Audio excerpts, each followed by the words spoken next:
ఆత్మను, నిరాకార జ్యోతిర్బిందు స్వరూపాన్ని, శివ్ పరమాత్మ నా తండ్రి.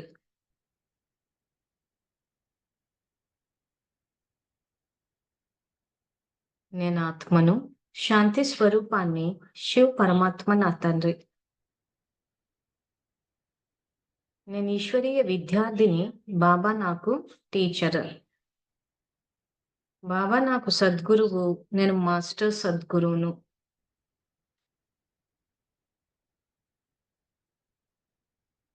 శివ పరమాత్మ నాకు జీవిత భాగస్వామి, నేను శివ పరమాత్మకు జీవిత భాగస్వామిని. శివ పరమాత్మ నుండి బేహద్ పుత్రవాన్ భవ అనే వరదానాన్ని స్వీకరించి నేను జగన్మాతను అయ్యాను. జగన్మాత స్వరూపంలో పిల్లలందరి పాలన చేయటం నా కర్తవ్యం. జగన్మాత స్వరూపంలో పిల్లలందరికీ తండ్రి పరిచయాన్నిచ్చి తండ్రి సమానంగా చేయటం నా కర్తవ్యం.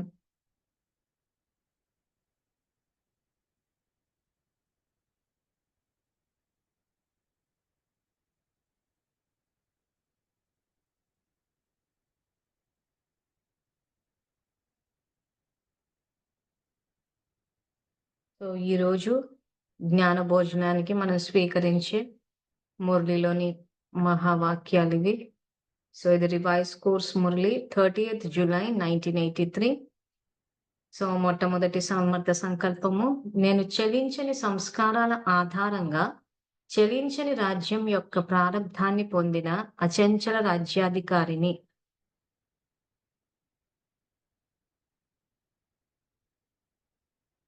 నేను చెలించని సంస్కారాల ఆధారంగా చెలించని రాజ్యం యొక్క ప్రారబ్ధాన్ని పొందిన అచంచల రాజ్యాధికారిని.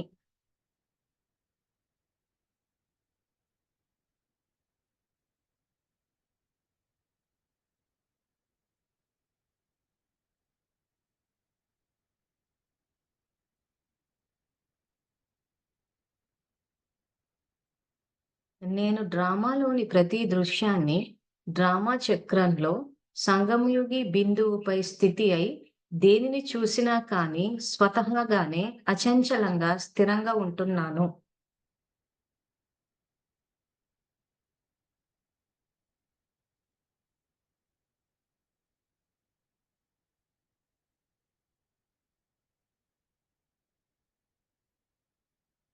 నేను డ్రామాలోని ప్రతి దృశ్యాన్ని డ్రామా చక్రంలో సంగమయుగి బిందువుపై స్థితి అయి దేనిని చూసినా కానీ స్వతహాగానే అచంచలంగా స్థిరంగా ఉంటున్నాను.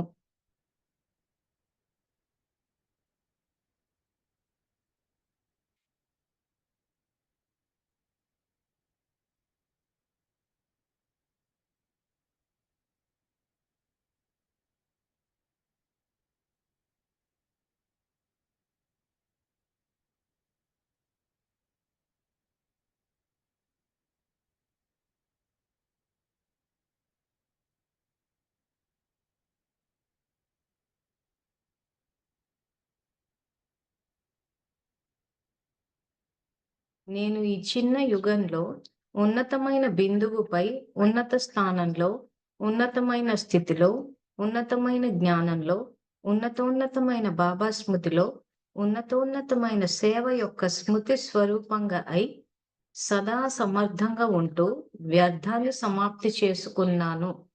సంకల్పాన్ని చూస్ చేయండి, స్క్రీన్ మీద వేస్తున్నాం కాబట్టి.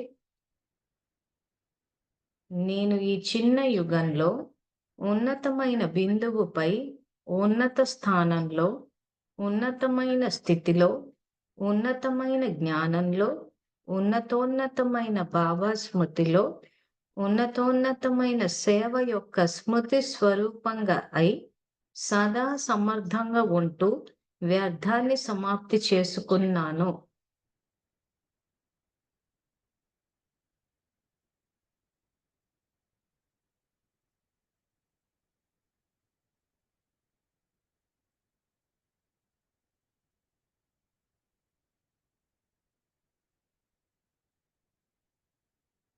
నిమిత్తమైన నేను మనసుతో సదా సమర్థంగా ఆలోచించే ఆజ్ఞను బాబా నుండి తీసుకున్నాను.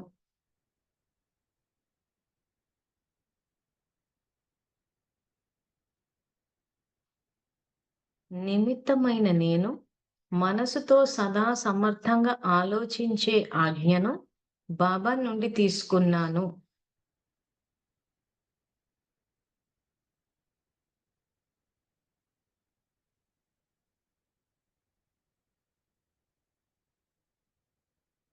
నేను సత్యమైన శ్రేష్ఠ స్నేహిని. నేను సత్యమైన శ్రేష్ఠ స్నేహిని.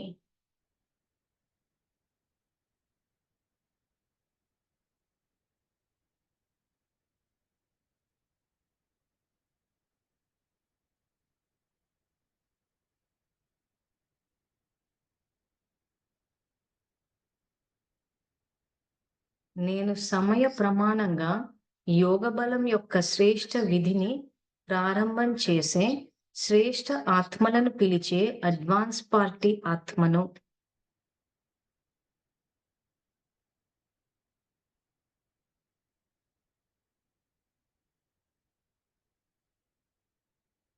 నేను సమయ ప్రమాణంగా యోగ బలం యొక్క శ్రేష్ఠ విధిని ప్రారంభం చేసే శ్రేష్ఠ ఆత్మలను పిలిచే అడ్వాన్స్ పార్టీ ఆత్మను.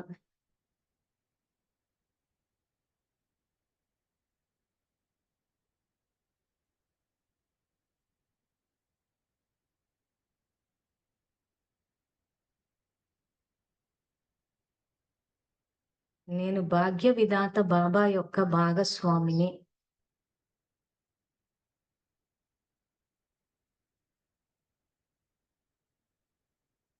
నేను భాగ్య విధాత బాబా యొక్క భాగస్వామిని.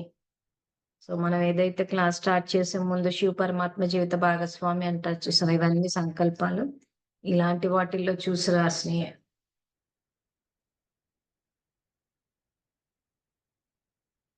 నేను సేవలో ఉత్సాహ ఉల్లాసాలు ఇచ్చే యోగిగా, సహయోగిగా మరియు ప్రయోగిగా ఉన్నాను.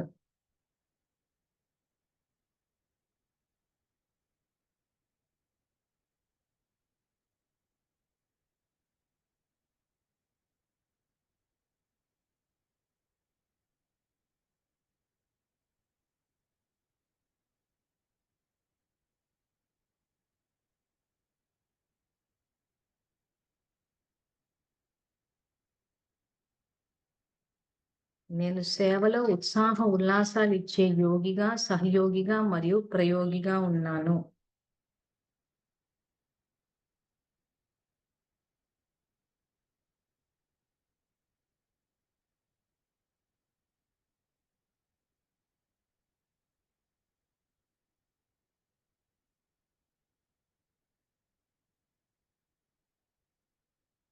నేను విశ్వ సేవలో విచిత్ర పాత్రను అభినయిస్తున్నాను.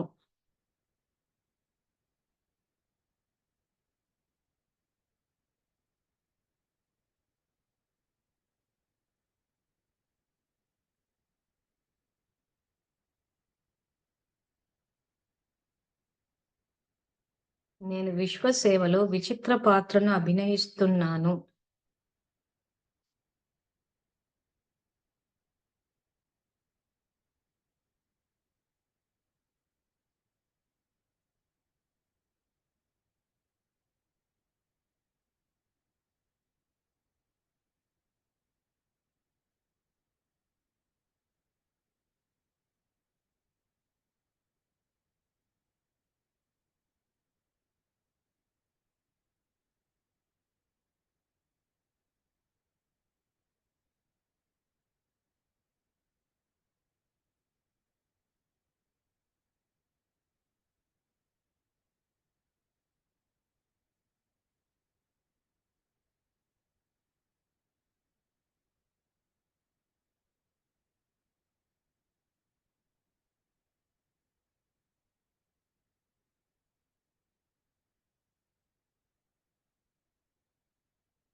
సో ఈ మురళిలో ఏదైతే విశ్వ సేవలో విచిత్ర పాత్రను పోషించడం అంటే ఏదో విచిత్రం అని కాదు.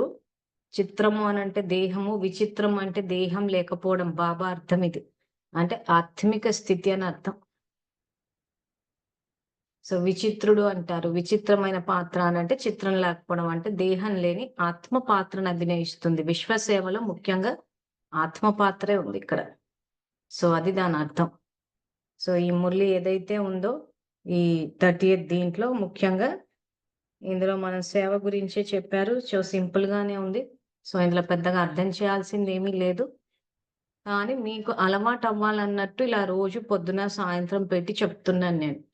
కానీ మీ అంతట మీరు తర్వాత సమయాన్ని కేటాయించుకుని ఈ భోజనాన్ని స్వీకరించాలి. ఇవన్నీ సంకల్పాల తర్వాత వెబ్‌సైట్‌లో గూడా అప్‌లోడ్ అవుతాయి. గ్రూప్‌లో గూడా వేస్తుంటారు. సో ఇది అయిపోయిన తర్వాత మీరు అయిపోయింది అనుకోవడం కాదు. ఇంకప్పుడు అసలు మొదలవుతది మీలో ఎంత పద్ధతిగా చేయగలరా అని. ఇప్పుడు క్లాస్ పెడుతున్నాం అన్నట్టు పొద్దున, సాయంత్రం లాగిన్ అవుతున్నారు గానీ అసలు కథ అయిపోయాకుంటది. సో కార్తీక మాసం అనుకున్నాం గదా! ఈ నెల రోజులు మీ యొక్క దీని మీద ఫోకస్ పెడదామని చెప్పేసి. సో డిసెంబర్ 1కి అయిపోతది. ఆ తర్వాత గూడా మీరు ఇదే నిబద్ధతతోటి ఇలా పద్ధతి ప్రకారం చేయగలిగారు అనంటే, ఇంకా క్రమశిక్షణ వచ్చినట్టే, ఆజ్ఞాకారులయినట్టే. సో చేయిస్తే చేస్తాం, లేకపోతే లేదు అనంటే అధీనమైపోతున్నారని లెక్క. సో కంపల్సరీగా ఆత్మకి భోజనం రోజు పెట్టాల్సిందే. సో మీ స్థితిని మీరు చెక్ చేసుకొని దానికి అనుసారంగా ఈ సంకల్పాలు ఇవి చేయండి. ఇక్కడ మురళి ఓపెన్ చేసి కూడా చూడండి.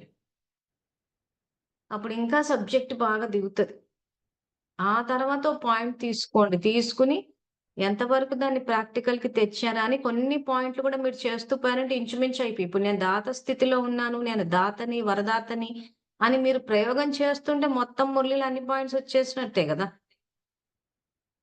సో అన్ని మురళీలు చదివేసి అన్ని ప్రయోగాలని కాదు. ఈ వరదాత స్థితి ఉండాలి, భాగ్య విధాత స్థితి ఉండాలని అన్ని మురళీల్లో ఉంది.